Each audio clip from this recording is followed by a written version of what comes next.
सुप्रभात कक्षा 8 के सभी बच्चे।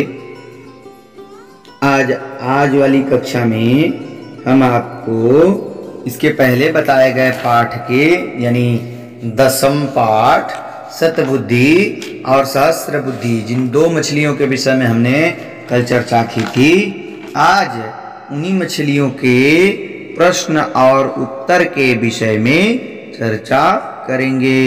उसी पाठ के प्रश्न और उत्तर के विषय में आपसे हम चर्चा करेंगे।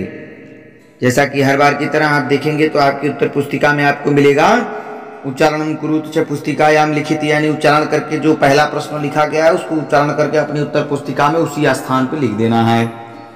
दूसरे प्रश्न में आप जाएंगे तो एक पदेन उत्तरत मिलेगा आपको। एक पदेन उत्तरत में देखेंगे सबसे पहला प्रश्न लिखा है शतबुद्धि सहस्र बुद्धि कुत्र निवसतः अस्मः। शतबुद्धि और सहस्र बुद्धि कहाँ निवास करते थे? उत्तर में आप लिख देंगे जलाशये। ख वाला देखेंगे लिखा है जलहस्ता धीवराः कम उपगताः। उत्तर में लिख देंगे जलाशयम। ग वाला देखेंगे लिखा है कस्य एका बुद्धिराशि। उत्तर में लिख देंगे मंडूकस्य। घ वाला देखेंगे लिखा है जलाशये बहवः केशन्ति। जलाशय में सबसे ज्यादा कौन था? उत्तर में लिख देंगे मत्स्याः, यानी मछलियां थी। ठीक उसी प्रकार से प्रश्नोत्तर 3 देखेंगे। प्रश्नोत्तर 3 में लिखा है उक्तवान इति लिखित शतबुद्धि सहस्र बुद्धि, मतलब ये वाक्य किसका है ये लिखना है। ठीक है, उसके सामने आपको डॉट डॉट खाली स्थान दिखाई दे रहा है, उसमें कौन सा वाक्य किसका है इसको लिख देना है। का वाला क्या है? एतस्मिन् जलाशये बहवः मत्स्यः सन्ति। ये किसने कहा था? मछुआरों ने कहा था, तो लिख देंगे धीवरः। ख वाला है केवलम वचन श्रवणादेव न भेतव्यम, यानी केवल वचन को सुनकर ही भयभीत नहीं होना चाहिए। ये किसने कहा था? सहस्र बुद्धि ने कहा था। सहस्र बुद्धि का नाम, सहस्र माने होता है 1000, 1000 बुद्धि, यानी सहस्र बुद्धि ने कहा था। आप उस खाली स्थान पे लिख देंगे सहस्र बुद्धि। ग वाला देखेंगे लिखा है त्वं सहस्र बुद्धि असि। ये किसने कहा था? ये शतबुद्धि ने कहा था। शत का अर्थ होता है 100, शत का अर्थ होता है 100, तो ये किसने कहा था? शतबुद्धि। जो खाली स्थान है उसको आप भरेंगे तो उसमें लिख देंगे शतबुद्धि। घ वाला है लिखा है भो मम तू एका एव बुद्धि मंडूकः। तो ये किसने कहा था? मंडूक ने कहा था। मंडूक माने मेढक। तो लिखा है भो मम तू एका एव बुद्धि, तो उसके आगे जो खाली स्थान है वहां भर देंगे मंडूकः। अब उसके बाद प्रश्नोत्तर 4 की तरफ पढ़ते हैं।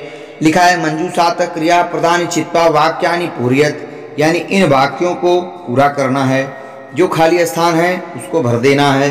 पूरे वाक्य को सुनेंगे समझ में आ जाएगा क्या भरना है। लिखा है द्वौ मत्स्यौ निवसतः अस्मः, तो निवसतः अस्मः जो ऊपर है उसको पहले वाले में भर देंगे।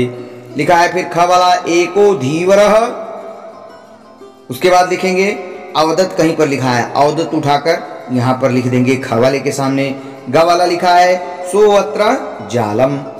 उसके बाद लिखा है क्षेप्याम, तो क्षेप्याम यानी देखेंगे जहां पर लिखा है उसको उठाकर उसी स्थान पर भर देंगे। ग वाला है तव सदृशी बुद्धि कश्यापि।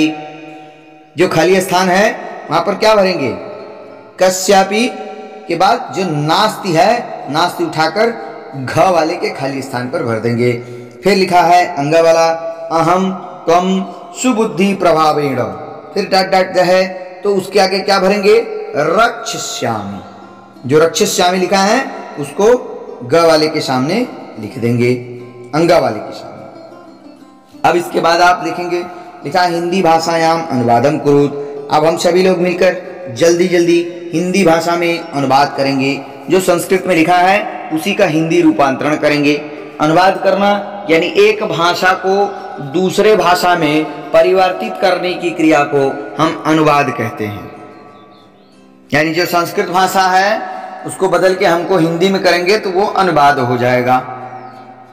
तो सर्वप्रथम देखेंगे आप संस्कृत में जो पहला वाक्य लिखा है क, लिखा है तक्षुत्वा मत्स्या दुखिनो अभवत, है ना।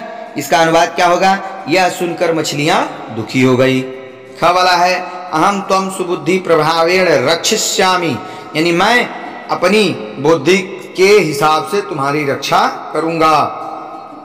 घ वाला क्या है अहम तु अत्र न स्थास्यामि, अनुवाद करेंगे लिखेंगे मैं नहीं ठहरूंगा। घ वाला देखेंगे लिखा है मंडूकः स्वपत्नीम अकथयत, मंडूक यानी मेढक ने अपनी पत्नी से कहा। उसी के साथ हम प्रश्नोत्तर 6 में बढ़ेंगे तो आपको मिलेगा समास विग्रहम कृत्वा समासस्य नाम लिखत, यानी समास विग्रह करके उस समास का नाम लिखना है। अब इसमें आप 3 कॉलम बनाएंगे। सर्वप्रथम कॉलम में आप लिखेंगे समासिक पदम, फिर दूसरे कॉलम में लिखेंगे, दूसरा कॉलम कापी पे 3 कॉलम बनेगा। पहले कॉलम में लिखेंगे समासिक पदम, दूसरे कॉलम में लिखेंगे समास विग्रह और तीसरे कॉलम में लिखेंगे समास का नाम। अब सर्वप्रथम देखेंगे लिखा है जलाशय बराबर समास विग्रह करेंगे होगा जलस्य धन, जलस्य धन नहीं रहेगा, जलस्य आशय समास विग्रह हो गया। और इसके समास का नाम क्या है तत्पुरुष समास है। कौन सा नाम है तत्पुरुष समास। फिर उसके बाद दूसरे नंबर पे आप देखेंगे लिखा है जाल मध्य, तो समास विग्रह करेंगे तो होगा जालस्य मध्य, और इस समास का नाम क्या होगा तत्पुरुष समास। फिर उसके बाद स्वपत्नीम समास विग्रह करेंगे होगा स्वः स्वपत्नीम, समास का नाम होगा तत्पुरुष। फिर उसके बाद आप आगे बढ़ेंगे तो लिखेगा जन्म स्थानम, इसका समास विग्रह करेंगे तो होगा जन्मस्य स्थानम, समास का नाम लिखेंगे तत्पुरुष समास। फिर अंतिम वाला है सबसे कहते हैं मत्स्य कूर्म मंडूका बराबर होगा समास विग्रह करेंगे मत्स्य कूर्म मंडूकाः च, इसके समास का नाम क्या है द्वंद्व समास। क्या नाम है द्वंद्व समास। प्रश्नोत्तर 7 में देखेंगे लिखा है निम्नलिखित पदानाम विभक्ति वचन च लिखित। उत्तर में आप 3 कॉलम बनाएंगे। सर्वप्रथम कॉलम पदम, दूसरा कॉलम विभक्ति, तीसरा कॉलम वचन। पहले कॉलम में लिखेंगे भवता बराबर क्या होगा विभक्ति लिख देंगे तृतीया विभक्ति। उसके बाद वचन में लिखेंगे एक वचन। ठीक उसी प्रकार से दूसरा है त्वया, विभक्ति लिखेंगे तृतीया, वचन में लिखेंगे एक वचन। फिर लिखा है तान, विभक्ति लिखेंगे द्वितीया, वचन में लिखेंगे बहुवचन। फिर लिखा है धीवराह, विभक्ति लिखेंगे प्रथमा, उसके बाद वचन में लिखेंगे बहुवचन। और फिर लिखा है सर्पाणाम, फिर इसमें विभक्ति कौन सी है खष्टी विभक्ति, और वचन कौन सा है बहुवचन।